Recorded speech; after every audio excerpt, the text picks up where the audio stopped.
তো শুনতেছি বাংলাদেশিরা তোমরা নাকি রোহিত শর্মা এবং বিরাট কোহলির ক্রিকেটে কামব্যাক দেখিয়ে চ্যাম্পিয়ন ট্রফি নিয়ে খুব টেনশনে আছো। রোহিত শর্মা এবং বিরাট কোহলির ক্রিকেটে কামব্যাক দেখিয়ে তাদের চোখে ঘুম নাই এখনই। এরা চিন্তা করতেছে চ্যাম্পিয়ন ট্রফিতে বিরাট কোহলি এবং রোহিত শর্মা তাদের কোন দশা ধরাইব। এরা ভাবছিল নিউজিল্যান্ড এবং অস্ট্রেলিয়ার সাথে রোহিত শর্মা বিরাট কোহলি 10 থেকে 20 রানও করতে পারে না।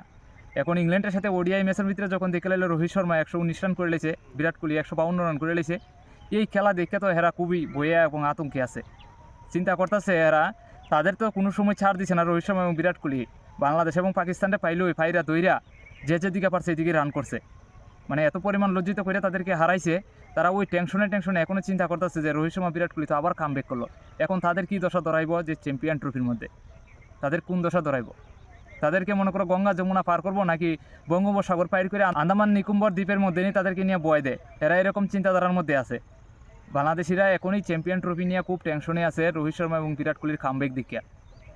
ভাবছিল রোহিত শর্মা এবং বিরাট কোহলি অস্ট্রেলিয়া নিউজিল্যান্ডের সাথে যে খেলছে, মনে করো 10, 11, 8, 9 এরই মধ্যে আউড়ে জায়গা হয়তো বাংলাদেশের সাথে যখন চ্যাম্পিয়ন ট্রফিতে খেলা শুরু হইব বাংলাদেশ এবং পাকিস্তানের সাথে, বিশেষ করে বাংলাদেশিরা চিন্তা করতেছে তাদের খেলা নিয়ে। ভাবতেছে যে তাদের সাথে যখন খেলা হইব রোহিত শর্মা এবং বিরাট কোহলি হয়তো 2 থেকে 3 রানের মধ্যে আউট হয়ে যাবো, এরা আউট করে নিব।